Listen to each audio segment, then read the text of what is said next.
ఓం అస్మద్గురుభ్యో నమః.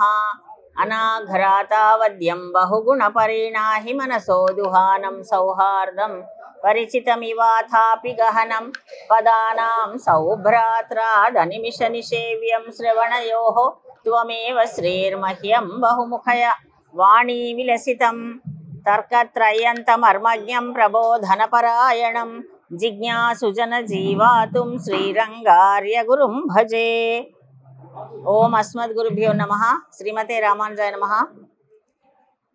ప్రియ భగవద్బంధువులారా, అమ్మ గోదాదేవి లోకానికంతటికీ క్షేమం కలిగించడానికని, వర్షం కోసమని ఆచరిస్తూ తాను మాత్రం పరమాత్మ యొక్క దివ్య శ్రీ చరణాలకు నిత్య కైంకర్యం చేయాలని కోరుకుంటుందండి. ఇవాళ అప్పుడే ఇంకా కోరిక తెలియజేయరు, 29వ పాశురంలో తెలియజేస్తారు. ఎల్లుండి అప్పుడే దగ్గరకు వచ్చేసాం. మొన్ననే ప్రారంభమైనట్టుంది, మొన్ననే మొదటి పాశురం చెప్పుకున్నట్టుంది. అప్పుడే 27వ పాశురానికి ఇచ్చేసాం. కూడారై వెల్లుం సీర్ గోవిందా ఉందన్నై పాడిప్పరై கொண்டு யாம் பருஷம்மானம் நாடு புகழும் பரிசினால் நன்றாக சூடகமே தோள்வடையே தோடே செவிப்பூவே பாடகமே என்றனைய பல்கலனம் யாமடிவோம் ஆடையெடுப்போ மதன் பின்னே பால் சோறு మూడనై పైదు ముజంగై వజివారా కూడిరిందు కుళిరిందేలో రెంబావాయని ఈనాటి పాశురం. విశేషమైనటువంటి పాశురం, మనందరికీ తెలిసిన పాశురం, చాలా ఇష్టమైన పాశురం. పరీక్షలాగా పరమాత్మ చూద్దాం వీళ్ళు అసలు ఈ మంచులో, ఈ చలిలో ధనుర్మాస వ్రతాన్ని ఈ సంవత్సరం ఎలా జరుపుకుంటారు చూద్దామని మనల్ని పరీక్షిస్తున్నట్టుగా అనిపిస్తోంది. కానీ మన అమ్మ మన వెనకాల ఉంది కదా, అందుకని అమ్మ ఇచ్చినటువంటి ధైర్యంతోటి, అమ్మ ఇచ్చినటువంటి ఆరోగ్య సంపత్తితోటి, అమ్మ ఇచ్చినటువంటి పరమాత్మ యందు అచంచలమైనటువంటి భక్తి శ్రద్ధలతోటి చూడండి. అప్పుడంతా పర్యావరణం చాలా చక్కగా ఉండి ఉంటుంది. అప్పుడు ఎంత మంచి కురుస్తూ ఉండొచ్చు వాళ్ళకి. అటువంటి ఆ సమయంలో కూడా ఆచరించిదే అమ్మ నీ యొక్క ధైర్యముతో, నీ యొక్క కృపా కటాక్షముతోటి, అమ్మ యొక్క కృపా కటాక్షముతోటి మనం ఈ ధనుర్మాస ఉత్సవాలను అత్యంత వైభవోపేతంగా జరుపుకుంటున్నాం. పరమాత్మ యొక్క అధరామృతాన్ని గ్రోలుతూనే ఉంటుందండి. అటువంటి శంఖాన్ని ఇవ్వడమని వీళ్ళు అడుగుతున్నారంటే అర్థం ఏమిటి? ఓహో, నా యొక్క పాంచజన్యం కావాలని కాదు వీళ్ళు కోరేది, నన్నే కోరుతున్నారు అని స్వామికి అర్థమైంది. అంటే స్వామి ఎక్కడుంటే అక్కడ పాంచజన్యం ఉంటుంది కదా.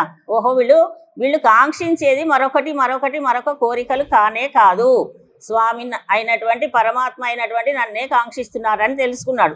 సరే, మీరు అడిగిన మాట ఎందుకు కాదంటాను, ఇంత వ్రతం చేస్తున్నారు కదా, చలిలో వ్రతాన్ని ఆచరిస్తున్నారు కనుక మీరు అడిగినవి కూడా ఇస్తాను అని తన పాంచజన్యంతో పాటుగా ఇంకో 2 కూడా ఇస్తాను. ఎందుకంటే వాళ్ళు బహువచనం అన్నారు, నీ శంఖము అనలేదండి, శంఖములు అన్నారు కనుక. రామావతారంలో ఒక శంఖం ఉందట. రామావతారం కంటే ముందు త్రివిక్రమావతారంగా వామనుడు త్రివిక్రముడుగా అంత పెరిగినటువంటి స్వామిని కొలుస్తూ ఆలమందలను కాచడానికి అడవికి వెళ్ళినాడు కృష్ణ పరమాత్మ. అప్పుడు ఒక శంఖం ఉండేదట, దానిని కూడా ఇచ్చాడట. ఆలయాలలో ధ్వనించేటటువంటి ఒక శంఖం ఉంటుందండి, ఆ స్వామి యొక్క సేవకు రండి అని మనకు తెలియజేయడానికి. అదొక శంఖాన్ని కూడా తీసేసుకొని ఇస్తాను అన్నాడట. ఇలా పరమాత్మ యొక్క వాళ్ళు అడిగినటువంటి కోరికలను తీర్చాడు పరమాత్మ. పెద్ద ఢంక అడిగారు అంటే త్రివిక్రముడుగా ఉన్నప్పుడు మన జాంబవంతుడు ఒక పెద్ద డంకా తీసుకొని స్వామి చుట్టూ ప్రదక్షిణ చేశాడట. ఇంత వామనుడవై వచ్చి ఇంత పెరిగినటువంటి స్వామి కోసమని జయ జయ ధ్వానాలు చేస్తాడు కదా, అలా చేయడానికి అప్పుడు జాంబవంతుడు తిరిగినటువంటి ఢంకా ఇచ్చాడట. ఆ తర్వాత రామావతారంలోనేమో రామావతారంలో రావణాసురుణ్ణి సంహరించిన తర్వాత విజయాన్ని పొందినటువంటి శ్రీరాముడికి కూడా జయ జయ ధ్వానాలు చేస్తూ ఒక పెద్ద డంకాని మ్రోగించారట. మనకు తెలుసు, మన రామదాసు గారు కూడా అదే చెప్పారు, రాముడే గొప్ప దైవం అని చెప్పాడు కదా. భండన భీముడు ఆర్తజన బాంధవుడు ఉజ్వల బాణ తూణ కోదండ కళాప్రచండ భుజతాండవ కీర్తికి రామమూర్తికి రెండవ సాటి దైవమిక లేడు అనుచు గడగట్టి భేరిక డాండ నినదమ్ముల జాండము నిండ మత్తవే దండమునెక్కి చాటెదను అని చెప్పాడు. నీ అంత గొప్పనైనటువంటి స్వామి లేడయ్యా, నేను ఒక పెద్ద ఏనుగు పైన ఎక్కి పెద్ద ఢంకా తీసుకొని నేను మ్రోగించి ఈ విషయాన్ని ప్రపంచమంతా తెలియజేస్తాను అన్నాడు. అటువంటి ఢంకాని ఇచ్చాడట. మరొకటి శ్రీకృష్ణ పరమాత్మట కుంభనృత్యం అని చేసేవాడట. కుంభనృత్యం చేస్తూ ఒక డోలు మెడలో వేసుకొని దాన్ని కొడుతూ ఆడుకునేవాడట. అటువంటి దానిని కూడా ఇచ్చేశారట, తీసుకోండి. అయితే ఈ పర అంటే ఏమిటి అంటే పారతంత్ర జ్ఞానం అండి. పారతంత్ర జ్ఞానాన్ని స్వాతంత్ర్యం అనేటటువంటిది ఉంటుంది, అది మనకు ఉండరాదు.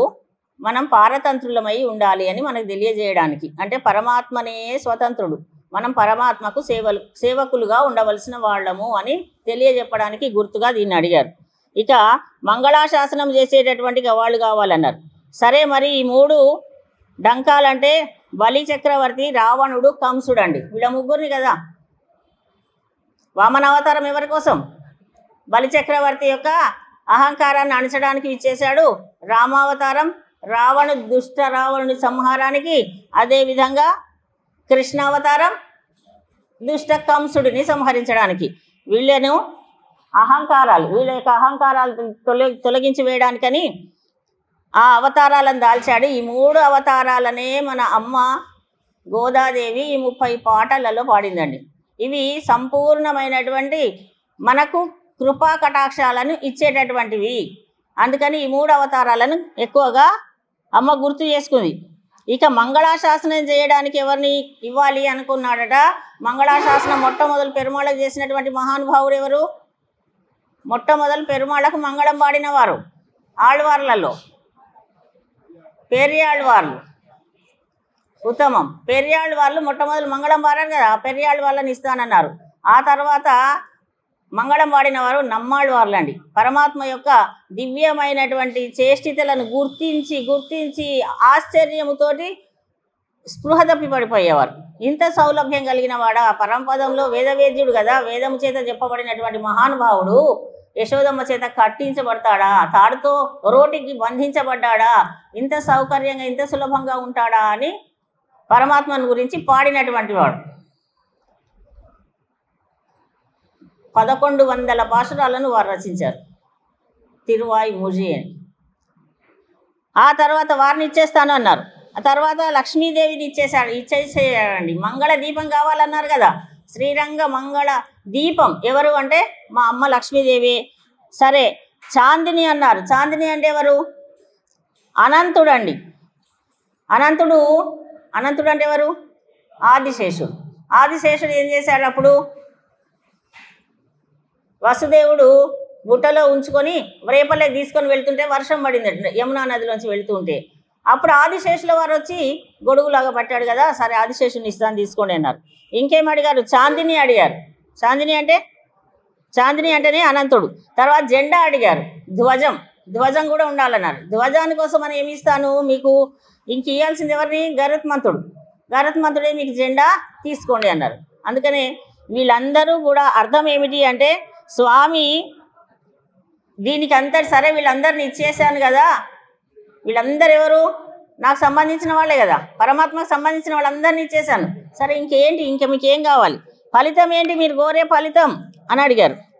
మీరు చెప్పండి, మీరేం ఫలం కోరుతున్నారో ఆ ఫలం కూడా చెప్పండి అని అంటే, సరే చెప్తాం, కానీ అంతకంటే ముందు ఇంకా మాకు కావాల్సినవి ఉన్నాయి, ఫలం ఎల్లుండి చెప్తారు. అంతకంటే ముందు మాకు కావాల్సినవి ఏమున్నాయో చెప్తానండి అని చెప్పడం ప్రారంభించారు. ఇవాళ కూడారై వెళ్ళుం షీర్ గోవింద అని సంబోధన అండి. ఈరోజు గోవిందనామ సంబోధన ఈరోజు చేస్తుంది అమ్మవారు. ఎన్నవ పాశురం ఇవాళ? 27వ పాశురం నాడు గోవిందనామాన్ని పలికారు. కూడారై వెళ్ళుం షీర్ గోవింద అని అంటే కూడని వారిని ఏం చేస్తావు? పక్కకు పంపించేటటువంటి వాడివైనా ఓ గోవింద అంటే గాం విందతీతి గోవింద అని అర్థం. అంటే గోవులను కాపాడువారు, గోపాలులను గోవులను రక్షించినటువంటి వాడు. రక్షించాడు కదా రేపల్లెలో గోవర్ధన పర్వతాన్ని ద్వారా వాళ్ళందరినీ రక్షించినప్పుడు వచ్చినటువంటి బిరుదే గోవిందనామం. అందుకని ఈరోజు గోవింద అనే నామం ఇవాళ, రేపు, ఎల్లుండి ఈ 3 పాశురాలలో గోవిందనామంతో కొలుస్తారు. కూడని వాళ్ళని అంటే పరమాత్మతో కూడని వాళ్ళు ఎవరు అంటే అర్థం ఏమిటి? పరమాత్మతో కూడని వాళ్ళు అంటే అర్థమే, కూడిన వాళ్ళు ఉంటారు, కూడని వాళ్ళు ఉంటారు. ఈ కూడిక తీసివేతలు ఏమిటి? కూడిన వారంటే ఎవరు? కూడని వారంటే ఎవరు? కూడని వారంటే పరమాత్మ అంటే గిట్టని వారు. కూడిన వారంటే భగవంతుడు కావాలని దగ్గర చేరిన వారు. భగవంతుడు కావాలని దగ్గర చేరిన వాళ్ళని ఏమంటారు? భక్తులు అంటారు. వాళ్ళు భగవంతుడు లేడు, మాకు అవసరం లేదని దూరం వెళ్ళిన వాళ్ళు పరమాత్మకు శత్రువులు, అంతే కదా. దుర్యోధనుడు ఏం చేశాడు? కృష్ణ పరమాత్మ కురుక్షేత్ర యుద్ధం ప్రారంభమవుతుంది, అర్జునుడు వచ్చాడు, పరమాత్మ నిద్రిస్తున్నట్టుగా ఉన్నాడు కృష్ణుడు. అర్జునుడు వచ్చాడు, మొట్టమొదలు వచ్చినటువంటి వాడు అర్జునుడు వచ్చి పాదాల చెంత కూర్చున్నాడు. తర్వాత దుర్యోధనుడు వచ్చి ఎక్కడ కూర్చున్నాడు? తలవైపు కూర్చున్నాడు. కళ్ళు తెరిచి వెంటనే చూసి ముందు దుర్యోధనుడు వచ్చాడట. వచ్చినటువంటి వాడు అదే నిద్రిస్తున్నాడు కదా, నిద్రించే వాళ్ళని లేపకూడదు కదా అని కొద్దిగా జ్ఞానం కలిగి ఆ కృష్ణ పరమాత్మకు తలవైపు కూర్చున్నాడు, అక్కడ ఒక ఆసనం ఉంటే. తర్వాత వచ్చినటువంటి వాడు అర్జునుడు పాదాల చెంత, నాకు ఇక్కడ స్థలం ఉంది కదా అని అక్కడే కూర్చున్నాడు పాదాల వైపు. పరమాత్మ కళ్ళు తెరిచి చూశాడు. ఓ 10 నిమిషాల తర్వాత మొదలు ఎవరిని చూశాడు? పాదాల దగ్గర ఉన్న అర్జునుడిని చూశాడు. అర్జున ఇలా వచ్చావేంటి, ఏం కావాలి చెప్పు వచ్చానని లేచి కూర్చొని అడిగాడు. అడిగితే కృష్ణ, అర్జునుడి కంటే ముందు ఎప్పుడో గంట ముందు వచ్చి కూర్చున్నవాడిని నేను, నన్ను ముందు అడుగు, నేను ఎందుకు వచ్చానో నన్ను అడుగు, నేను అడిగిన తర్వాత అర్జునుడిని అడగాలి. ఎందుకంటే దుర్యోధనుడికి భయం. ఏం అడిగేసుకొని యుద్ధానికి ఇద్దరు వచ్చింది, అందుకే కురుక్షేత్ర యుద్ధం కోసం సహాయం అడగడానికే కదా ఇద్దరు వచ్చింది. అంటే లేదు నేను మొట్టమొదటి చూసింది ఎవరిని? నేను అర్జునుడిని చూసినా కనుక నేను అర్జునుడిని అడుగుతా అన్నాడట. సరే, మనసులో భయం అవుతోంది దుర్యోధనుడికి. అర్జునుడిని అడిగితే అర్జునుడు మాత్రం మహాభక్తుడు కదా, ఏం చెప్పాడు కృష్ణుడు? నేను మీకు కురుక్షేత్ర యుద్ధంలో సహాయం చేస్తాను, కానీ నేను ఒక్కడినే ఒక్కళ్ళ వైపు ఉంటా, ఇంకొకటి నా సైన్యం అంతా. మీకు సైన్యం కావాలా నేను కావాలా తేల్చుకొని అడగండి. అర్జునుడు ఏమి అడిగాడు? ముందు అర్జునుడే అడుగుతానన్నాడు. మన దుర్యోధనుడికి భయం అవుతుంది, సైన్యం మొత్తం అడిగేస్తే నాకెట్లా గతి అని. కానీ అర్జునుడు అడిగింది ఎవరిని? కృష్ణ పరమాత్మ, నీవు ఉంటే నాకు చాలు, ఇంకేమీ అవసరం లేదన్నాడు. సరే, అయ్యో తెలివి తక్కువ వాడే అర్జునుడు అనుకున్నాడట దుర్యోధనుడు. అనుకొని సరే నాకైతే నేను అడగాలనుకున్నా నాకు వదిలిపెట్టాడు అని నాకు సైన్యం ఇచ్చేసే కృష్ణ అన్నాడు. సంతోషంగా వెళ్ళిపోయారు. ఎవరు రక్షింపబడ్డారు, ఎవరు నశించారు? కృష్ణ పరమాత్మనే కోరుకున్నటువంటి వాడు. కూడని వాళ్ళందరూ వంశముతో సహా సర్వనాశనం. ఉన్నారు ఎవరైనా ఒక్కళ్ళన్నా? అటువంటి దుర్యోధనుడు అంతమయ్యాడు. రావణాసురుడు అంతమయ్యాడు. రామావతారంలో రావణాసురుడికి ఎన్ని అవకాశాలు ఇచ్చాడు. రావణాసురుని తమ్ముడే, రాక్షసుని తమ్ముడే ఎవరు? విభీషణుడేమో రక్షించబడ్డాడు. ఎందుకు? కూడి దగ్గరికి వచ్చాడు, శరణు అన్నాడు. అదే సమయంలో చెప్పాడు, అందరూ వద్దంటున్నారు, సుగ్రీవాదులు అందరూ వద్దంటున్నారు. రామచంద్రుడు ఏం చెప్పాడు? అభయం సర్వభూతేభ్యో దదామి ఏతద్ వ్రతం మమ. నా దగ్గరికి వచ్చి ఎవరైతే తల వంచుతారో, తల వంచడం అంటే శరణు అంటారో, నీవు తప్ప ఇంకెవరు లేరు అంటారో, అటువంటి వాళ్లను నేను కాపాడి తీరుతాను. అమ్మ 30 రోజుల వ్రతమే చేసింది. మనందరం చేసే వ్రతం 30 రోజులే, తిరుపావై వ్రతం. కానీ పరమాత్మట ఎల్లప్పుడూ ఇది నా వ్రతం అని చెప్పాడు. ఏతద్ వ్రతం మమ, ఇదే నా యొక్క వ్రతం, భగవంతుని యొక్క వ్రతం. ఏమిటా వ్రతం? శరణు అన్న వారిని రక్షించుట, కాపాడుట. అందుకనే కృష్ణ పరమాత్మ కూడా విచ్చేసి భగవద్గీతలో అదే చెప్పాడు. ముందు నుంచి అనేక విషయాలు చెప్పినా చివరికి ఇది ఒక్కటన్నా గుర్తుంచుకోమని చెప్పినటువంటి విషయమేమి? సర్వధర్మాన్ పరిత్యజ్య మాం ఏకం శరణం వ్రజ అహం త్వా సర్వ పాపేభ్యో మోక్ష ఇష్యామి మా శుచః. అదే చెప్పాడు. అన్ని అవతారాలలో అదే తెలియజేశాడు. కానీ ఎవరైతే భక్తులో వాళ్ళు మాత్రం గ్రహించారు, భక్తులు కానటువంటి వాళ్ళు పక్కకు తొలిగారు. అందుకనే గోదాదేవి కూడారై వెళ్ళుం శీర్ గోవింద అని మొదటి వాక్యంలో సంబోధన. కూడని వారిని పక్కకు తొలగించేవాడివి అని, కూడని వారిని జయించినటువంటి గోవింద అన్నారు. అదే దాన్ని మనం ఏం చేస్తున్నాం ఈరోజు? కూడారై ప్రసాదం అండి, కూడారై ప్రసాదం అంటున్నాం. అర్థమేమి? కూడారై ప్రసాదం అంటే కూడని వారిని జయించినటువంటి వాడా అంటే, మనకు ఆశ్రం మొదల పదము కూడారై ఉంది కనుక ఆ ప్రసాదం పేరు కూడా కూడారై పెట్టుకున్నాం సులభంగా. అట్లాగే పెట్టుకుంటాం కదా.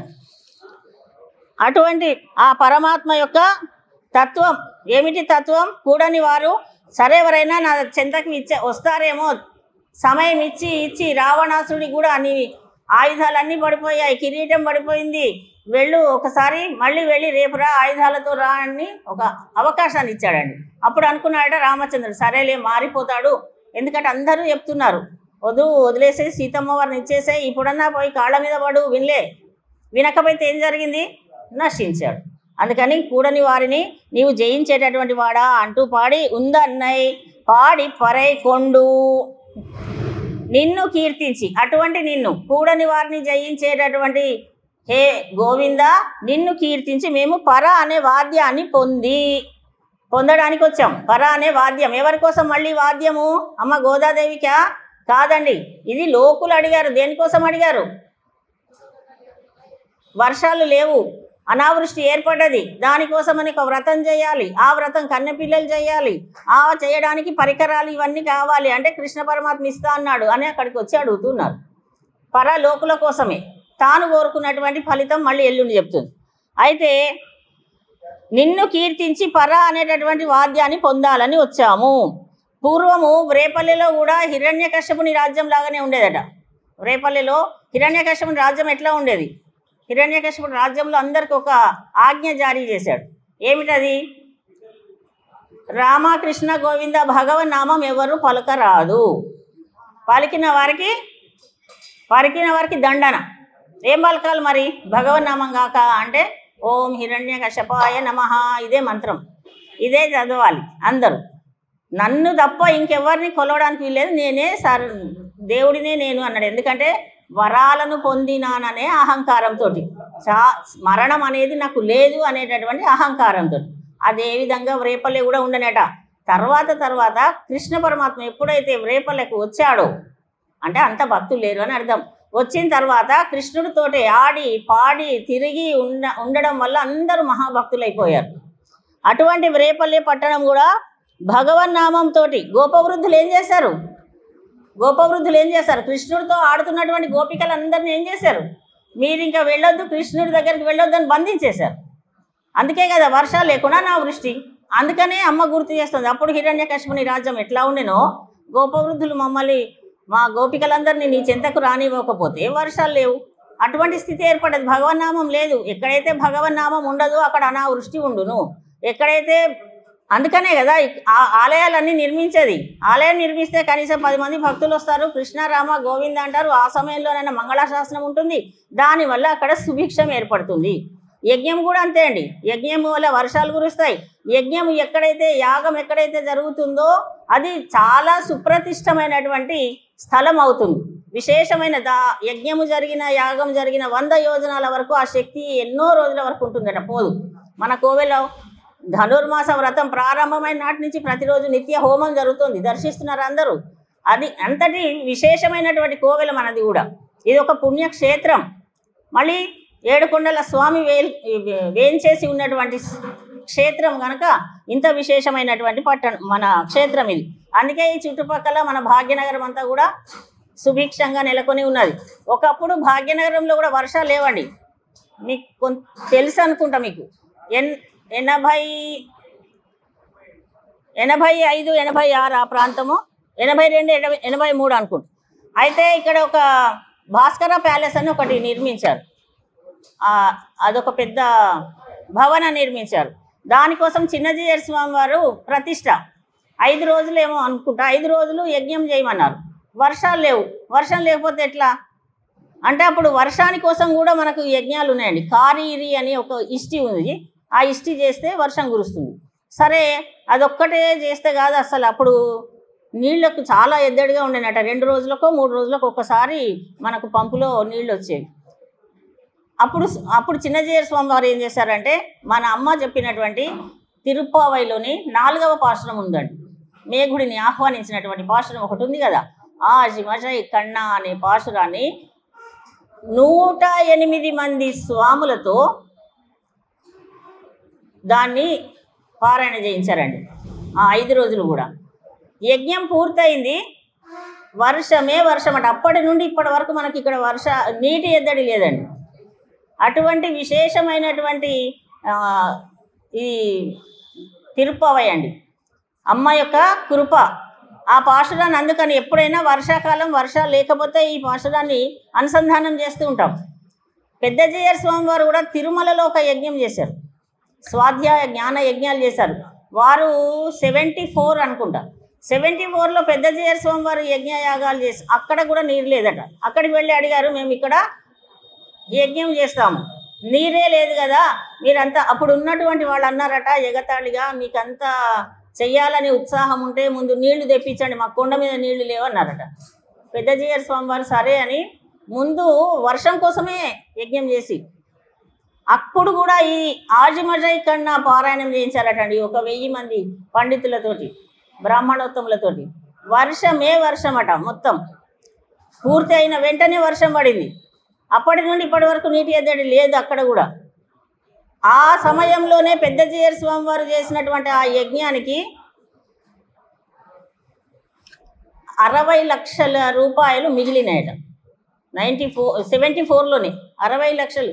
ఇదిగోండి మీ దగ్గర చేసిన యజ్ఞం వల్ల కైంకర్యాల ద్వారా వస్తాయి కదా, ఇవన్నీ మిగిలినాయి, ఈ ధనం మిగిలింది, ఇది మీ తిరుమల మీకే ఇచ్చేస్తున్నాము.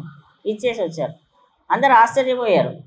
అయ్యయ్యో మాకెందుకు ఇస్తున్నారన్నారట అప్పటి అధికారులు కూడా. అయినా సరే కాదు, ఇది ఇక్కడే చేసినటువంటిది, ఏడుకొండల వాడికే సమర్పిస్తామని అక్కడ అందజేసి వచ్చారు. అటువంటి మహానుభావులు వారికి శిష్యులుగా మనము నడిపిస్తూ ఉన్నటువంటి కార్యక్రమాలు కనుక మనకంతా కూడా సుభిక్షమే జరుగుతుంది అని పెద్దలను. అందుకనే ఆచార్యతత్వం మన తిరుపవై అంతేమిటి, ఆచార్య వైభవము, అమ్మ వైభవం, స్వామి వైభవము, తిరుమంత్రం యొక్క వైభవం.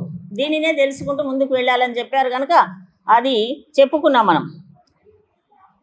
యాం పెరుషమ్మానం. సరే నిన్ను పాడి గోవిందా నీ నామాన్ని పాడి మేమందరం ఇప్పుడు పాడుతున్నాం. హిరణ్యకశిపుని లాంటి రాజ్యము అప్పుడులాగుండే రేపల్లే మమ్మల్ని గోపవృద్ధులందరూ నీ దర్శనానికి రానివ్వలేదు కదా. రానివ్వకపోతే భగవన్నామం లేదు, భగవద్ దర్శనము లేదు, అందుకని వర్షం లేదు. అందుకని ఇప్పుడు మళ్ళీ మేము నీ చెంతకు ఇచ్చేసాము.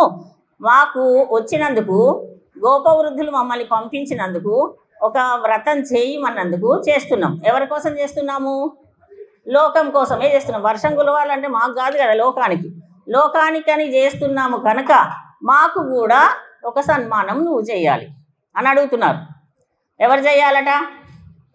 కృష్ణ పరమాత్మ చేయాలి. యాం పరుషమ్మానం, మేము పొందే సన్మానం కావాలి. ఒకటి ఉంది, అదేమిటో చెప్తాం వినమంటున్నారు. నారాయణనే నమక్కే పరై తరువాన్. ఎన్నో పాశ్రంలో చెప్పారు ఈ మాట. మొదటి పాశ్రంలోనే చెప్పారు. నారాయణుడే మనకే పరై అనేటటువంటి ఉత్కృష్ట స్థానాన్ని ఇస్తాడు, పరై అనే వాద్యాన్ని ఇచ్చేవాడు కేవలం నారాయణుడే అని మేము నమ్మి విశ్వసించి నీ చెంతకు వచ్చాం.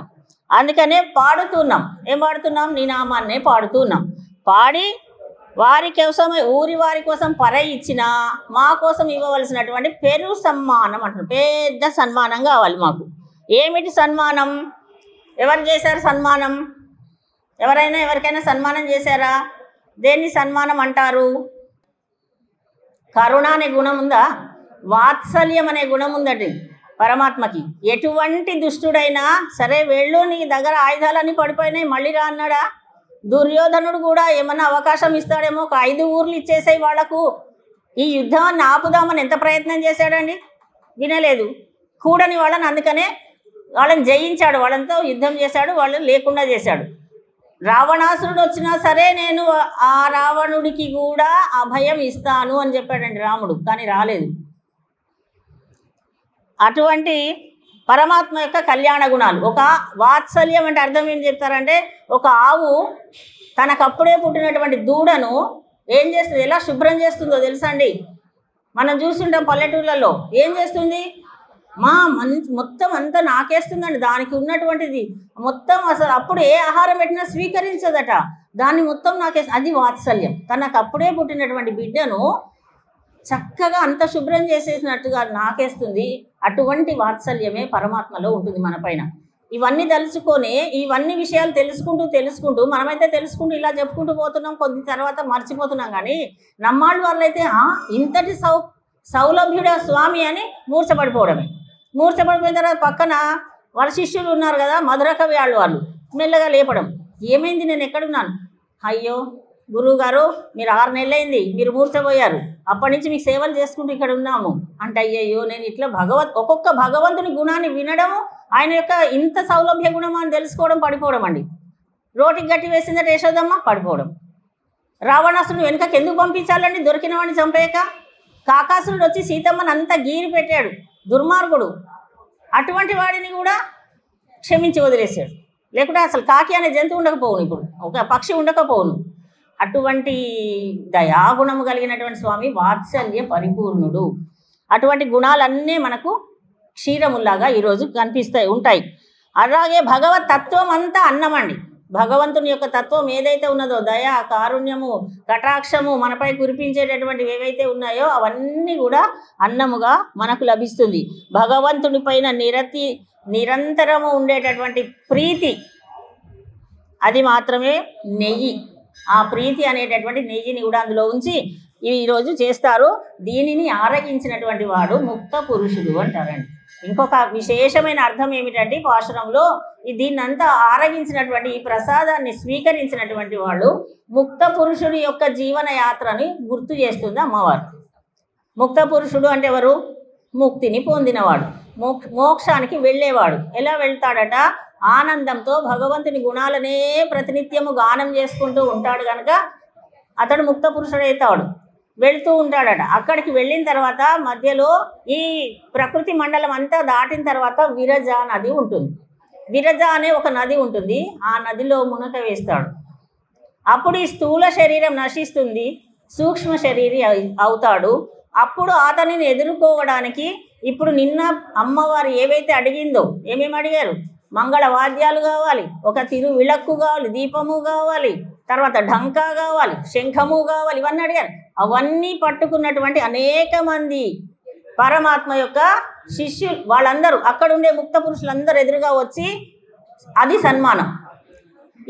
ఈ జీవుడికి పుష్పమాల అలంకృతులు చేసి శంఖము, చక్రము అన్ని పరమాత్మకు ఉన్నటువంటి ఆయుధాలన్నింటినీ ఇచ్చి తోడుకొని వెళ్తారు. ఛత్రము కూడా పట్టి మంగళ గానం చేస్తూ తీసుకొని వెళ్తారు. ఎక్కడికి? అప్పుడు రూపు కూడా పరమపదమే. పరమపదం విరజా నది దాటగానే ఆ స్థితి వచ్చేస్తుంది. దాటి వెళుతూ ఉంటే ఆ పరమపదంలో స్వామి చెంత దగ్గరికి తీసుకొని ఎట్లా అయిపోతాడంటే, అప్పుడు పరమాత్మ ఏ రూపంలో ఉన్నాడో ఈ ముక్త జీవుడు, ముక్త పురుషుడు కూడా అలాగే అవుతాడు. తీసుకొని వెళ్తే అప్పుడు ఆనందిస్తాడట భగవంతుడు. ఆ స్థితి కావాలని కోరుకోవడం, నీతో కలిసి మేము ఈ కూడారై పాయసాన్ని స్వీకరిస్తే మాకు ఇది ఉత్తమమైనటువంటి సన్మానం. ఈ సన్మానాన్ని కోరుకున్నారు అమ్మ గోదమ్మ తల్లి. అక్కడికి వెళ్ళిన తర్వాత పరమాత్మ, అరే ఎవరు నువ్వెవరు, నేనెవరు అంటాడట. అహమన్నమహమన్నమహమన్నాదో అహమన్నం. అన్నం అనేటటువంటిది అమృతం అండి మనకు.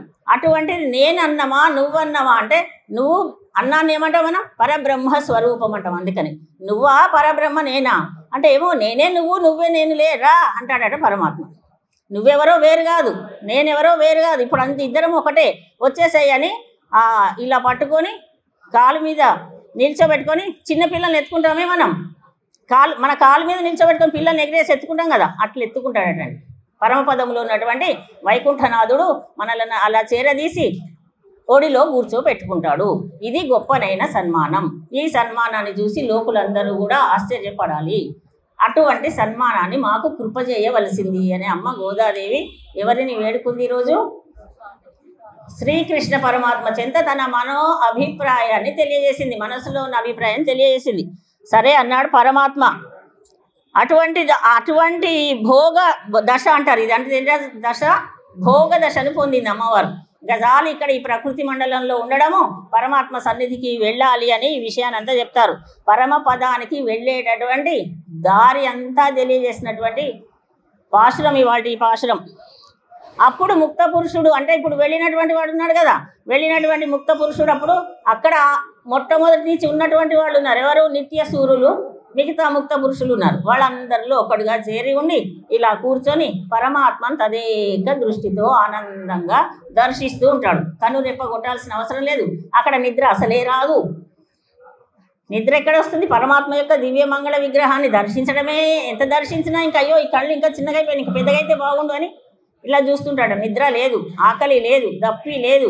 ఆకలి ఉంటే బోళ్ళంత పని, అవి తోమాలి, ఈ కూరగాయలు తెచ్చుకోవాలి, కదా, ఆకలి అనేది లేదు, అందుకనే పరమాత్మను వీక్షిస్తుంటాడు. ఈ విషయాన్ని ఇట్లా కూడారై పాయసం అనేటటువంటి ఇదంతా కూడా అమ్మ గోదాదేవి మొక్కింది. ఎక్కడ మొక్కింది? తిరుమాలిరం జోలై అని తమిళనాట ఒక పుణ్యక్షేత్రం, దివ్య దేశాలలో ఒక దివ్య దేశం మనకి తిరుమాలిరం జోలై. అక్కడ ఉండేటటువంటి స్వామికి సుందరబాహు పెరుమాళ్ అని పేరు. ఏమని పేరు? సుందరబాహు పెరుమాళ్. దానిని దక్షిణ తిరుపతి అంటారండి. తిరుమల లాగానే కొండలు దర్శించారు ఎవరైనా? కొండలు గుట్టలు ఉంటాయి. అద్భుతమైనటువంటి క్షేత్రము, దర్శించవలసినటువంటి క్షేత్రం. శ్రీవిల్లిపుత్తూరులో ఉన్నటువంటి అమ్మవారు అందరికీ మొక్కుతూ, ఏడుకొండల వాడికి కూడా మొక్కుతూ అక్కడ ఉన్నటువంటి పెరుమాళ్ళను మొక్కింది. హే తిరుమాలిరం జోలైలో ఉన్నటువంటి ఓ సుందరబాహు పెరుమాళ్ళు, నీవు నన్ను శ్రీరంగనాథుడు వివాహం ఆడినట్లయితే, అందుకే ఈ వ్రతాన్ని ఆచరిస్తున్నాను. వ్రతం ఆచరించే ముందు ఒక మొక్కుకుంటారు కదా, దేనికోసం ఆచరిస్తున్నామని. రంగనాథుడు నన్ను వివాహం ఆడినట్లయితే నేను తిరుమాలిరం జోలైలో ఈ అక్కారు వడిసెలు అనేటటువంటి పాయసాన్నాన్ని, అదేవిధంగా వెన్నను 108 గంగాళాల నిండా ఇస్తాను. 108 గంగాళాల నిండా వెన్న, 108 గంగాళాల నిండా కూడా ఈ పాయసం. ఈ మన దగ్గర ఇప్పుడు ఇచ్చే ఇట్లాంటి ఇవేంటి ఇవి గంగాళం అంటే ఎంత ఉంటుంది తెలుసా? మన అమ్మమ్మ ఇంట్లో, మన నాన్నమ్మ ఇంట్లో చూస్తుంటాం పెద్దవి. వాటి నిండా చేసి ఇస్తాను అని చెప్పిందట. ఈ మాట ఎక్కడ చెప్పింది అమ్మ గోదాదేవి? ఎక్కడ చెప్పారు ఈ మాట అంటే, ఇంకొక గ్రంథం రచించారు వారు. ఏమిటది? నాచియార్ తిరుమూజిలో చెప్పింది అన్నమాట. చెప్పితే సరే, తర్వాత వ్రతం పూర్తయింది. రంగనాథుడు గోదమ్మవారిని వివాహం ఆడాడు, అయిపోయింది. అవతార సమాప్తి, అమ్మవారు వెళ్ళారు. తర్వాత ఇప్పుడు ఇదంతా కలియుగం ప్రారంభం అని చెప్పుకుంటున్నాం. తర్వాత ఇప్పుడు కలియుగం ప్రారంభం 5000 సంవత్సరాల పైన దాటింది. 5110 సంవత్సరాలు కూడా దాటింది. ఆ తర్వాత 4000 సంవత్సరాలకు, అంటే ఇప్పుడు మనకంటే ముందు 1000 సంవత్సరాల ముందు మన భగవద్ రామానుజుల వారు అవతరించారు. భగవద్ రామానుజుల వారు ఈ తిరుపావై అంతా కూడా సేవాకాలం చేస్తున్నారు. భావంతో సహా భావం అంతా వారికి తెలిసిన తర్వాత ఈ కూడారై భావం ఇలా ఉంది కదా, మరి అమ్మ అప్పుడేమో అక్కారు వడిసెలు ఇస్తాను అని అన్నారు. మొక్కి అక్కడ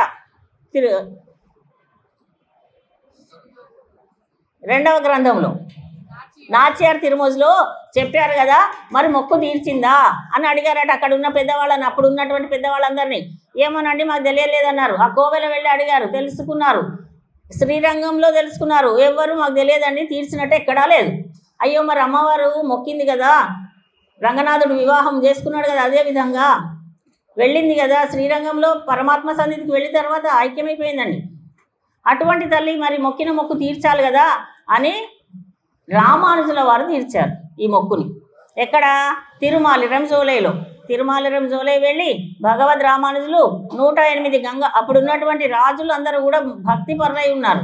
ఆ రాజుకి చెప్పితే రాజు చేయించాడట.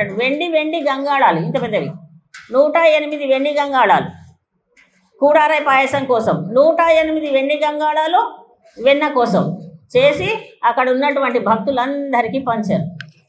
అమ్మ నీ మొక్కు తీర్చాను అని నమస్కరించుకున్నారు తిరుమాలిరం జోలైలో. ఈ విషయం చెప్పాలని శ్రీవిల్లిపుత్తూరు వెళ్ళారు. శ్రీవిల్లిపుత్తూరులో ఎవరు ఉన్నారు? గోదమ్మవారి కోవెల ఉంది. విష్ణుచిత్తుల వారు శ్రీవిల్లిపుత్తూరు ఆలయాన్ని అంతా కట్టించారండి విష్ణుచిత్తుల వారు. ఎందుకంటే వారికి అప్పుడు అక్కడి నుంచి నిధి దొరికింది కదా, ఆ నిధి దొరికినటువంటి ఆ ధనం అంతా కూడా తీసుకొని తాను ఉపయోగించుకోలేదట. కోవెల నిర్మాణం వడపత్రశాయి పెరుమాళ్ళ కోవెలను అద్భుతంగా నిర్మించారు. పెద్ద గోపురం, అంటే పెద్ద గోపురం. ఇప్పటి వరకు ప్రపంచంలో ఉన్నటువంటి అన్ని గోపురాల కంటే పెద్ద గోపురం ఏది అంటే శ్రీవిల్లిపుత్తూరులో ఉన్నటువంటి గోదామ్మవారి యొక్క కోవెల యొక్క గోపురమే. అదే మొట్టమొదటి పెద్ద గోపురం. అదే ఇప్పుడు తమిళనాడు వాళ్ళకి అదే రాజ చిహ్నం ముద్రిక ఉంటుంది కదా, మనకేమో కలుషం లాగా ఉంటుంది, వాళ్ళకేమో వాళ్ళ గోపురం. మన శ్రీవిల్లిపుత్తూరు గోదామ్మవారి యొక్క గోపురం. అయితే అక్కడికి వెళ్ళి శ్రీవిల్లిపుత్తూరులో వివాహం జరిగింది. ఎవరికి? గోదమ్మవారికి రంగనాథుడికి. జరిగిన తర్వాత అయ్యో మరి చూస్తూ ఉండ అందరూ చూస్తున్నారట. వల్లభదేవరాయలు రాజుగారితో పాటు ప్రజలు అందరూ వెళ్తారు కదా. గోదాదేవి ఒక విగ్రహ రూపంలో ఉన్న రంగనాథుడిని వివాహం ఆడుతుందట. మరి శ్రీరంగం రమ్మన్నారట. అంటే పెళ్లి కుమార్తెగా చేసి అందరూ వెళ్తున్నారు పల్లకి వెనకాల. వెళ్తూ ఉంటే అక్కడ వివాహమైన వెంటనే అమ్మ ఐక్యమైపోయింది. విష్ణు చిత్తుల వారు బాధపడ్డారు. అయ్యో నా కుమార్తె అన్నాడు. అంతే కదండి, పెళ్ళైన తర్వాత కుమార్తె అత్తవారింటికి వెళ్తుంటే తల్లిదండ్రులు బాధపడతారు. విష్ణు చిత్తుల వారు చాలా బాధపడ్డారు. ఇదేంటి స్వామి, నా బిడ్డ నాకు కనిపించకుండా చేసావు నా కుమార్తెను. అరే మరి అంటే సరే కాదులే, నేను వచ్చి అక్కడే ఉంటాను, మేమిద్దరం వచ్చి శ్రీవిల్లిపుత్తూరులోనే ఉంటాము, మీ ఇంట్లోనే ఉంటానులే అని రంగనాథుడు వచ్చి అమ్మవారిని గోదాదేవితో సహా విచ్చేసి శ్రీవిల్లిపుత్తూరులో ఉన్నారు. రంగమన్నార్ కోవెల అని కోవెల ఉంటుందండి, దర్శించుకోవాలి. అంటే ఇప్పుడు రంగనాథుడు ఎవరికి అల్లుడయ్యాడు? విష్ణు చిత్తుల వారి అల్లుడు ఎవరండి? రంగనాథ స్వామి. కుమార్తెనిచ్చి అల్లుడిని చేసుకున్నాడు. ఆ అల్లుడు ఇల్లింటం వచ్చాడు, ఇల్లరికం వచ్చాడు. ఎక్కడికి? శ్రీవిల్లిపుత్తూరుకి. విష్ణు చిత్తుల వారికి ఇల్లరికం అల్లుడయ్యాడు. చూడండి పరమాత్మ. కానీ ఇల్లరికం ఉండాలన్నా కూడా అందరూ ఒప్పుకోరు కదండి. ఒప్పుకుంటారా? ఒప్పుకోరు. ఎందుకంటే మర్యాదలు తగ్గిపోతుంటాయి. ఒక రోజున్న మర్యాద తెల్లవారు ఉండదు. తెల్లవారు వెళ్ళి కూరగాయలు తీసుకురాపోండి అంతే కదా. ఒకరోజు షడ్రసోపేతమైన భోజనం, ఆ తెల్లవారి 2 పచ్చళ్ళు తగ్గుతాయి, ఆ తెల్లవారి స్వీట్లు తగ్గుతాయి, ఈ తెల్లవారి కూర లేదయ్యా పచ్చడి. అల్లుడి పరిస్థితి అట్లుంటుందట ఇల్లరికం ఉన్నటువంటి వాళ్ళకి. అందుకే అయినా సరే రంగనాథుడు సరే నేను వస్తానని చెప్పి వచ్చి శ్రీవిల్లిపుత్తూరులో ఉన్నాడు. అక్కడ రంగమన్నార్ కోవెల వచ్చి ఉంటే మన విష్ణు చిత్తుల వారి గృహమే ఇప్పుడు వారి యొక్క కోవెల. వారి గృహం ఉంది కదా, అమ్మ గోదాదేవి నడయాడినటువంటి స్థలం అండి. అక్కడ వెళ్తే కళ్ళల్లో అసలు ఆనంద బాష్పాలు ఆగవు. పెరియ కోయిల్ అని పేరండి శ్రీరంగంకి. పెరియ కోయిల్ అన్నా అని పిలిచిందట. అంటే శ్రీరంగం నుండి విచ్చేసినటువంటి అన్నయ్య అని సంబోధించిందట. అందుకనే మనము అన్నయ్య ఎట్లా అవుతాడు అని అనిపిస్తుంది. అమ్మవారు కదా ముందు ఉద్భవించారు, తర్వాత కదా రామానుజులు 4000 సంవత్సరాల తర్వాత. అంటే తోబుట్టువుల యొక్క కోరికను తీర్చేటటువంటి వాళ్ళు అన్నదమ్ములు కదండి. అందుకని అన్నయ్య అని సంబోధించిందట. ఆశ్చర్యపోయారు అక్కడ ఉన్నటువంటి వాళ్ళందరూ కూడా, ఆనందపడ్డారు. రామానుజుల వారు నా జన్మ ధన్యమైంది అనుకున్నారు. అమ్మ మాట్లాడింది నాతోటి. అటువంటి సన్నివేశం అప్పటి నుండి రంగమన్నార్ కోవెల్లో అమ్మవారు ఆ ముందు ఉన్నటువంటి అక్కడే ఉంటారు. రంగనాథుడు గోదాదేవి విగ్రహాలను ఇక్కడికి వచ్చి మాట్లాడింది కదా అని అక్కడ మూల విరాట్ దగ్గర ఉండాలి కదా. అసలైతే మూల విరాట్ దగ్గర ఉండరు, ఉత్సవ విగ్రహంగా ముందుకు వచ్చి ఉందన్నమాట. అక్కడ ఉంచుతారు రంగమన్నార్ కోవెలు. అది విశేషం. అందుకనే మనము అష్టోత్తర శతనామావళి కూడా ప్రతినిత్యం అర్చన చేస్తూ ఉన్నాం. గోదా అష్టోత్తర శతనామావళి వస్తుంది. ఏమొస్తుంది? గోదాదేవికి అన్నగారు అనే విషయం వస్తుంది. మనం ప్రతినిత్యము కూడా అర్చన చేస్తున్నాం.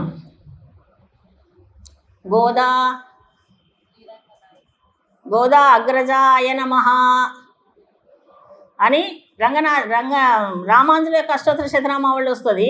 గోదా అగ్రజాయ నమః అని మరి మన రామానుజ అష్టోత్తర శతనామావళి, మన గోదా అష్టోత్తర శతనామావళిలో ఏమొస్తుంది? రామానుజ సహోదర్యై నమః అనే మాట ఉంటుంది. గమనించి యతిరాజ సహోదర్యై నమః ఉంటుంది. యతిరాజులు అంటే ఎవరు? మన రామానుజులు. యతిరాజ సహోదర్యై నమః అనే వాక్యం ఉంటుందన్నమాట. అందుకని అంత శ్రేష్టమైనటువంటి ప్రసాదం. ఈ ప్రసాదము వలన అమ్మ యొక్క కోరుకున్నటువంటి ప్రసాదం, ముక్త పురుషుడు కోరుకున్నటువంటి ప్రసాదం, మన అమ్మ గోదాదేవి గోపికల బృందం అంతా కోరినటువంటి ప్రసాదం. కృష్ణ పరమాత్మ నీవు మా పక్కన ఉండి నీవు ఆరాధించాలని పరమాత్మతో కలిసి ఉండి ఒకరినొకరు కూర్చొని కలిసి తీసుకున్నటువంటి ప్రసాదం అండి. ఇప్పుడు అందుకనే ఆ ప్రసాదం ఇవ్వగానే ఎవరికి వారు ఏమైనా పరిగెత్తకుండా అందరం ఒక దగ్గర కూర్చొని కొంచెం అనేది తీసుకుందాం. అందరం కలిసి తీసుకుంటే అప్పుడు కృష్ణ పరమాత్మతో మన అమ్మ గోదమ్మ తల్లి ఆచరించినటువంటి వ్రతంలో ఇది కూడా ఒక భాగం కనుక చేద్దాం. అలాగే మన అభీష్టములన్నీ కూడా ఏది అడిగితే అది ఇచ్చాడు. ఇవాళ అన్నీ ఇచ్చేశాడు. ఏది అడిగితే అది ఇచ్చేసినటువంటి వాడు కనుక స్వామిని అంత భక్తి శ్రద్ధలతో మనం కూడా అభీష్టములన్నిటినీ తెలియజేసుకుందాం. ప్రసాద స్వీకరణ అనేటటువంటిది శ్రేష్టమైనది కనుక ఆ విషయంలోనికి వెళదాం. ఈ విధంగా అమ్మ పాడినటువంటి 30 పాటలలో ఈరోజు కూడారై వెళ్ళుం షీర్ గోవింద అంటూ గోవిందనామాన్ని పలికి పరమాత్మ యొక్క దివ్యమైనటువంటి శ్రీ విరజా నది దాటిన తర్వాత ఉండేటటువంటి పరమపదానికి మార్గమే చూపించేటటువంటి మార్గము, ఆ మార్గానికి వెళ్ళే ముక్త పురుషుడి యొక్క యాత్రను తెలియజేసి పరమాత్మ సన్నిధిలో ఎంత ఆనందంగా అమృతమయ రూపంగా సాక్షాత్తు ఇతడు కూడా పరమాత్మయేనా అన్నట్టుగా ఉంటారట. అక్కడికి వెళ్ళిన వాళ్ళందరికీ పరమాత్మ రూపం వచ్చేస్తుందట, అందరికీ శంఖము చక్రం ఇవన్నీ వచ్చేస్తాయట. అలా వస్తే మరి ఎవరు పరమాత్మను గుర్తించడం, ఎవరు వైకుంఠనాథుడని గుర్తించాలి అంటే వైకుంఠనాథుడికి పక్కన అమ్మ లక్ష్మీదేవి ఉంటుంది.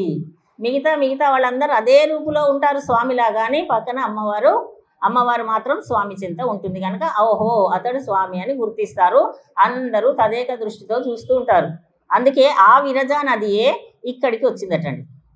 అక్కడ వైకుంఠం దగ్గర ఉండే విరజా నదియే ఇక్కడికి ఇచ్చేసింది, శ్రీరంగం వచ్చిందట. శ్రీరంగం అనే క్షేత్రానికి రెండు పక్కల కావేరీ నది ఉంటుంది.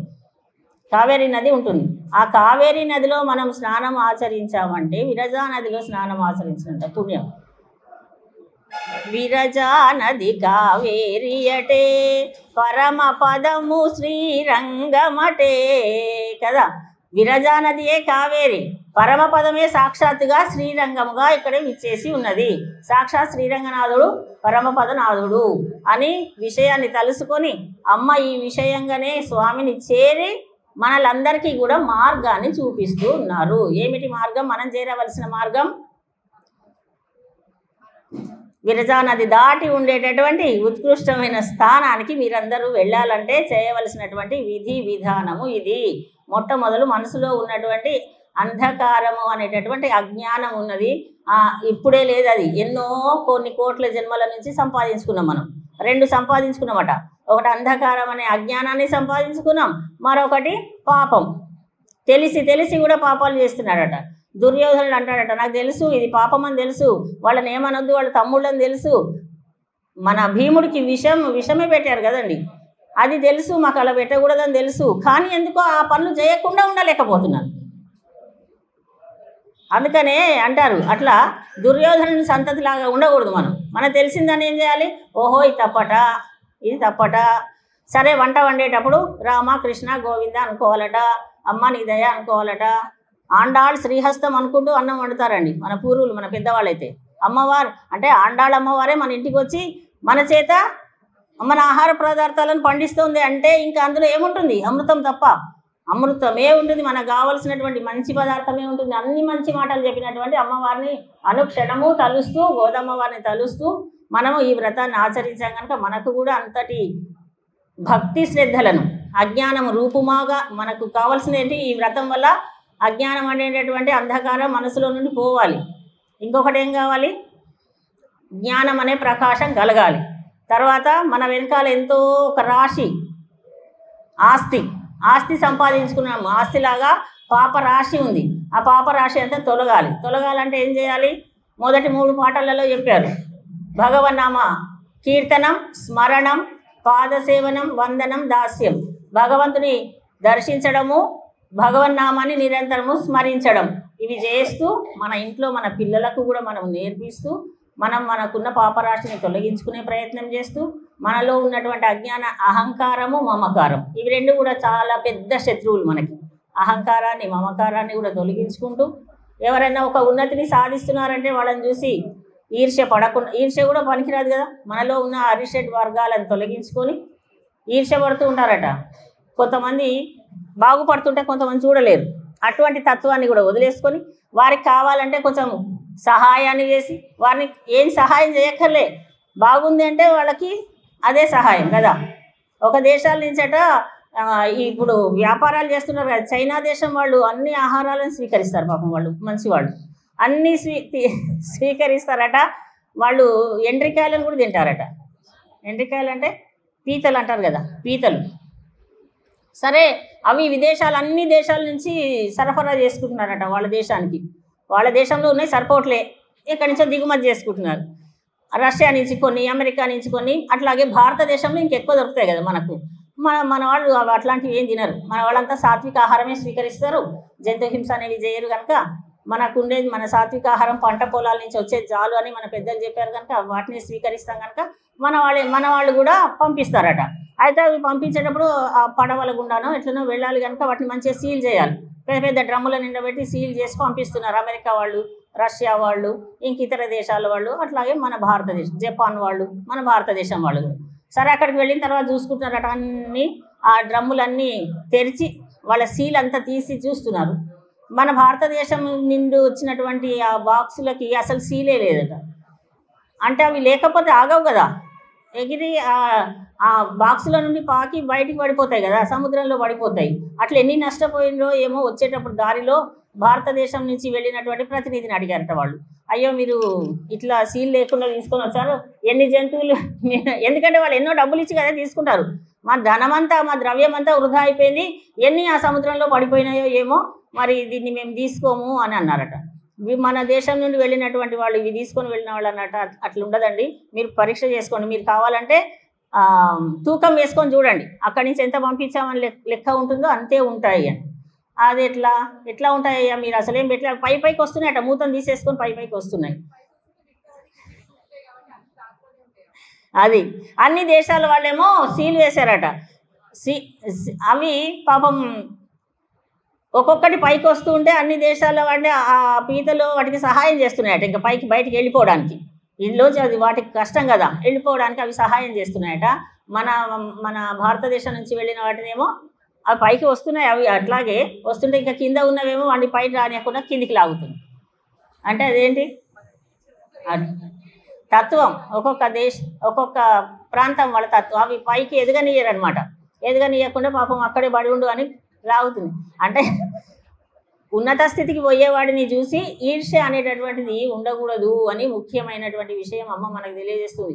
అటువంటి తత్వాన్ని మార్చుకొని మనదంతా కూడా ఋషుల సంస్కృతి, మహర్షుల సంస్కృతి, మనం ఆ సంస్కృతిని అలవాటు చేసుకోవాలి.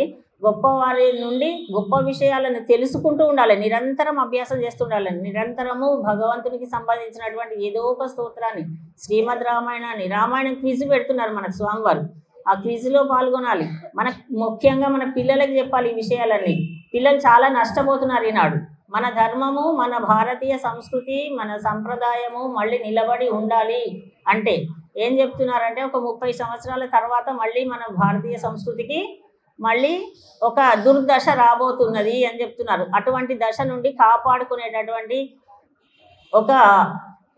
కాపాడుకోవలసినటువంటి వాళ్ళ మనమే. మన తర్వాత తరం వాళ్ళకి ఏం తెలియడం లేదు. కనీసం మనకన్నా రామాయణంలో కొంత విషయము, మహాభారతం అని ఉంటుందని విషయము, భాగవతం ఉంటుందని విషయము, రామాయణం అంతా విని దుర్యోధనుడు ఏమవుతాడు అని అడిగేటటువంటి వాళ్ళు ఇంకా రాలేదు ఇప్పటి వరకు. కానీ ఇంకా ముందు వస్తారు. రామాయణంలో ఎవరుంటారో పాత్రలు తెలియదు, మహాభారతంలో ఎవరుంటారో తెలియదు, భాగవతం అంటే అసలే తెలియదు. ఇటువంటి స్థితి కాకుండా మన పిల్లలకి ఇప్పటి వరకు చాలామంది మారుతున్నారు. మన చిన్నజీయర స్వామి వారు లాంటి మహానుభావులు వాళ్ళ యొక్క ప్రవచనాల వల్ల చాలామంది మారుతున్నారు. భగవద్గీతనైతే చాలామంది నేర్చుకుంటున్నారు, భగవద్గీత అవధానాలు చేస్తున్నారు. అది సంతోషం అనిపిస్తుంది. ఇప్పుడు విదేశీయులు కూడా చిన్న పిల్లలకి శ్లోకాలు నేర్పిస్తున్నారు. ఎందుకు? శ్లోకాల వలన లాభం ఏమిటో వాళ్ళు రీసెర్చ్ చేసి తెలుసుకున్నారు. మన వాళ్ళనేమో మన విద్య నుండి మనల్ని దూరం చేశారు, మన విద్య నుండి మనల్నే దూరం చేశారు. కాళిదాస మహాకవి ఉన్న కాలంలో అందరూ సంస్కృతం మాట్లాడేవాళ్ళటండి, అందరూ సంస్కృతం మాట్లాడారట. అంటే చిన్నపిల్లల నుండి పెద్దవాళ్ళ వరకు మన భాషనే అసలు సంస్కృత భాష.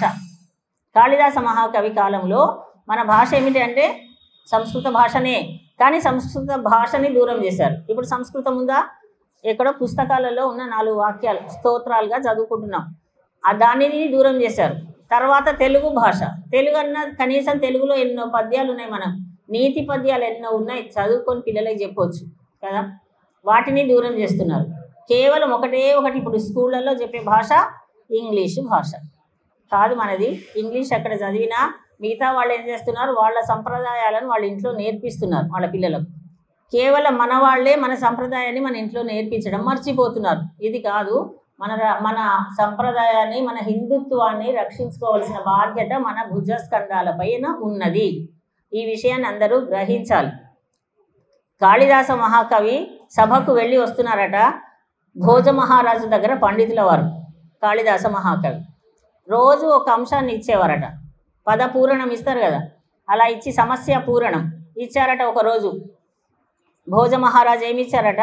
కఖ గఘ, కఖ గఘ, దీన్ని పూరించిరండి, దీంతో ఒక శ్లోకం చెప్పాలి. అక్కడ అందరూ ఆలోచించి ఇంతలో సమయం అయిపోయింది. సరే ఇవాళ సమయం సంపూర్ణమైపోయింది, రేపు ఈ విషయంపై చెప్పండి అన్నారు. పండితులు అందరూ సభికులు అందరూ వెళ్ళిపోయారు. ఇంటికి ఎవరింటికి వాళ్ళు వెళుతున్నారు. కార్యక్రమం అయిపోయిన తర్వాత వెళుతున్న సమయము సాయంత్రము 4:30-5 గంటల సమయం. ఆ సమయంలో కూడా స్కూళ్ళన్నీ వదిలేశారు, పిల్లలందరూ ఇంటికి వెళ్తున్నారు. పాఠశాల నుండి ఒక అమ్మాయి వెళ్తున్న చేతిలో పలక పట్టుకొని వెళ్తుంది. పలక పట్టుకొని వెళ్తున్నటువంటి చిన్నపిల్లలు కనిపిస్తే మనం పలకరిస్తాం కదా, కాళిదాస మహాకవి కూడా పలకరిస్తున్నాడట. ఆ బాలికను పలకరిస్తున్నాడు. కాత్వం బాలే అన్నారు. కాత్వం బాలే అన్నారు. ఓ బాలిక నీవెవరు అన్నారు. సంస్కృత భాషలో మాట్లాడుతున్నారు. కాత్వం బాలే అంటే ఆ బాలిక అన్నదట కనకలతాహం అన్నదట. నేను కనకలతనండి అన్నదట. ఆ అమ్మాయి కూడా సంస్కృతంలోనే సమాధానం చెప్పింది. మళ్ళీ అడుగుతున్నారు మహాకవి కాళిదాసు గారు, కస్యాహ పుత్రి, ఎవరి పుత్రి కవి ఉత్తమం అడిగారు. అడిగితే కల్పలతాయాహ, కల్పలతాయాహ సమాధానం చెప్పింది. కల్పలత యొక్క కూతురునండి అని. ఆమె పేరు ఏం చెప్పింది? కనకలత. కల్పలత యొక్క కూతురుని అన్నది. హస్తే కిం తత్ అడిగారు. హస్తే కిం తత్ అని అడిగారు. నీ చేతిలో ఏముంది అని అడిగారు. అప్పుడు పలకలు లేవు కదా, తాళీపత్రం చూపించింది. తాటాకుల మీద రాసుకున్నారండి. అప్పుడు తాళీపత్రం అంటారు. తాళీపత్రం అని చూపించింది. దాని మీద ఏవో కొన్ని రేఖలు గీతలు కనిపించాయి. అడిగారు కావారేఖ, ఏమిటా గీతలు అన్నారు. కఖ గఘ దాని మీద ఉన్నాయి. అంటే స్కూల్లో కఖ గఘ గురువు గారు పెట్టిస్తే ఇంటికి వెళ్ళి దిద్దాలి కదా, అది అట్లనే పట్టుకొని ఇంటికి వెళ్ళేవాళ్ళం కదా మనం. ఇప్పుడు అట్లాంటి పరిస్థితి లేదు. అసలు పలకలు, పలక మీద దిద్దడాలు ఏమి చూడాలి. వెంటనే పెన్ను, పెన్సిలు, నోట్బుక్ వాడికి. అయితే కఖ గగ్గ దిద్ది రేఖలు కనిపించాయి. కావా రేఖ కఖ గగ్గ నింది అమ్మాయి. సరే ఇంతలో అమ్మాయి వాళ్ళ ఇల్లు వచ్చింది, వెళ్ళిపోయారు. కాళిదాస మహాకవి వెళ్ళిపోయారు. తెల్లవారింది, సభకు వెళ్ళారు అందరు. అందరు మిగతా వాళ్ళందరూ నిన్నటి సమస్య ఉంది కదా, ఏమిటి సమస్య? కఖ గగ్గ గురించి చెప్పమన్నారు. సరే ఎవరు ఏం చెప్పలేదు. కాళిదాస మహాకవి వైపు అందరు చూస్తున్నారు. కవి నిల్చున్నారు. నిన్న జరిగినటువంటి సంభాషణని చెప్పారు. ఏమిటా సంభాషణ? అమ్మాయితో బాలికతో జరిగినటువంటి సంభాషణనే చెప్పేశారు. కాత్వం బాలే కనకలతాహం కస్యాహ పుత్రి కల్పలతాయాహ హస్తే కిం తత్ తాళీపత్రం కావారేఖ కఖ గఘ. అందరూ చప్పట్లు కొట్టారు.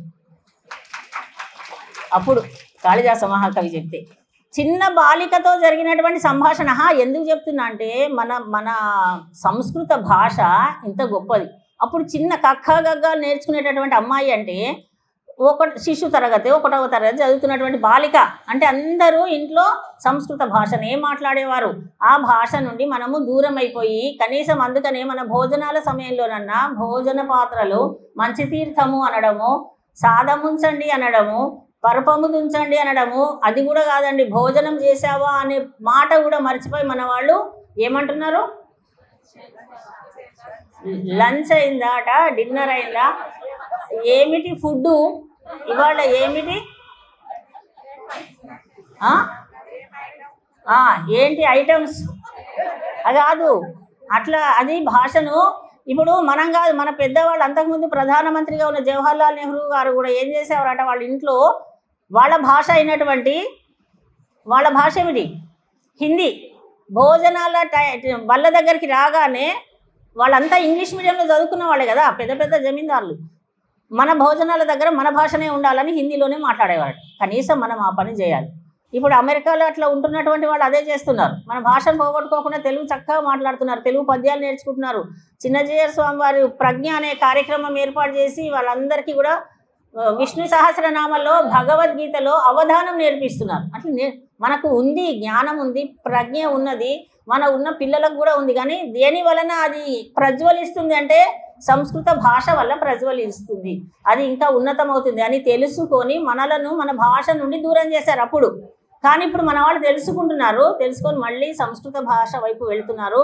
సంస్కృత సంభాషణ శిబిరాలు ఉన్నాయి, నేర్చుకుంటున్నారు, మాట్లాడుతున్నారు, చాలామంది సంస్కృతాన్ని నేర్చుకుంటున్నారు. అందుకనే మనం కూడా మన బృందం అంతా కూడా మన వాళ్ళందరం కూడా వీలైనంత వరకు సంస్కృత పదాలు మనకు తెలిసి ఉన్నాయి. మనం మాట్లాడే భాషలోనే సంస్కృతం ఉందండి.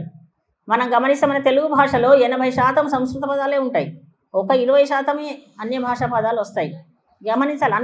అన్నం అనే పదం కూడా సంస్కృతమే, భోజనం సంస్కృతమే, దేవాలయం వెళ్ళారా అంటున్నాం సంస్కృతమే, పుస్తకం సంస్కృతమే.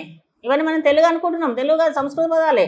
వాటిని కూడా పక్కకు పెట్టేసి ఆ స్థలంలో దేవాలయాన్ని టెంపుల్ అని, పుస్తకాన్ని బుక్ అని, ఆహారాన్ని ఫుడ్ అని, అది పద్ధతి మంచిది కాదు, నేర్పించవలసినటువంటి అవసరం ఉంది మన పిల్లలకి అని ఈ సందర్భంగా తెలియజేస్తూ, ఈనాటి కూడారై వెళ్ళుం షీర్ గోవింద అనే పాశ్రంలో గోవిందుడు శ్రీకృష్ణ పరమాత్మ పిల్లలందరితో కలిసి ఆడి పాడి ఆ రేపల్లెలో ఉన్నటువంటి గోపికలు గోపాలురందరూ కూడా ధన్యజీవులయ్యారు.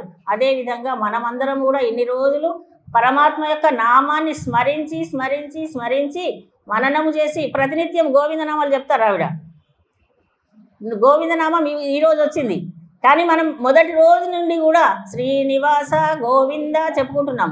అటువంటి విశేషమైనటువంటి తిరుప్పావై కాలక్షేపాన్ని, తిరుప్పావై ప్రవచనాలను వీలైనంత మనకు ఉన్న టైంలోనే ఉన్న సమయంలోనే చెప్పుకునే ప్రయత్నం చేస్తున్నాం. ఇంగ్లీష్ అంతగా వచ్చేస్తుంది, అందుకని ఉన్న సమయంలోనే చెప్పేటటువంటి, ఎక్కడ మాత్రం ఏ ఒక్క వాక్యాన్ని వదిలిపెట్టకుండా, నిన్న ఒక వాక్యం వదిలేసినా అది ఇవాళ పూర్తి చేసుకున్నాను. ఆ విధంగా మనము సంపూర్ణంగా ఈ సంవత్సరం కూడా ధనుర్మాస మహోత్సవాలను పూర్తి చేసుకోబోతున్నాం. ఎల్లుండి గోదా కళ్యాణంతోటి పాశురాన్ని ఒకసారి అనుసంధానం చేసుకొని తర్వాత కార్యక్రమంలోకి వెళ్దాం. கூடாரை வெள்ளும் சீர் கோவிந்தா உந்தன்னை பாடிப்பறை கொண்டு யாம் பெருசெம்மானம் நாடு புகழும் பரிசினால் நன்றாக சூடகமே தோள்வடையே தோடே செவிப்பூவே பாடகமே ரணய பல்கலனம் யாமணிவோ ஆடையெடுப்போ மதன் பின்னே பால் சோறு மூடனை பைது முசங்கை வசிவாரா கூடி இருந்து కుళిరిందేలోరెంబావాయ్ నీలాతుంగస్తనగిరితడి సుప్తముద్బోధ్య కృష్ణం పారార్థ్యం స్వం శృతిశత శిరసిద్ధమధ్యాపయంతి స్వోచ్ఛిష్టాయాం సృజనిగళితం యాబలాత్కృత్య భుంక్తే గోదా తస్యై నమ ఇదమిదం భూయ ఏవాస్తు భూయః. ఆండాళ్ దివ్య తిరువడిகளே శరణం. జై శ్రీమన్నారాయణ.